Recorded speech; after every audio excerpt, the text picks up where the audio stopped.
exciting ito? For our next question, pabor ka ba sa impeachment ni Vice President Sara Duterte? Okay, may isang no.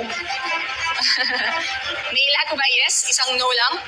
Sorry, I just really have to ask Medyo... si Sir Attorney JV Hinlo. Baka pwede po natin siyang bigyan ng mic kahit mabilis lang po. Bakit po no ang inyong boto, sir?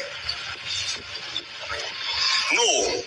Sa dahilan po na ngayon nagsasalita ko bilang isang kandidato ng PDP Laban, dapat natin respetuhin ang equal protection of laws. Bakit aatakihin lang si VP Sara at hindi natin pag-aralan at suriin ang confidential fund ng Pangulong Marcos at ng mga departamento na under kay Pangulong Marcos? Bakit si VP Sara lang? Hindi ba patas ang batas? Kayo po na nagsasabing corrupt si VP Sara, ba't hindi nyo inaatake ang ibang departamento at si Pangulong Marcos? Patas ba ang batas sa inyo? Patas ba? Dapat lahat, kung atakihin yung isang tao, pantay-pantay, lahat atakihin nyo. Bakit tahimik kayo? Salamat Thank you po. so much po, Okay, sir. gusto ba natin gawing exciting ito?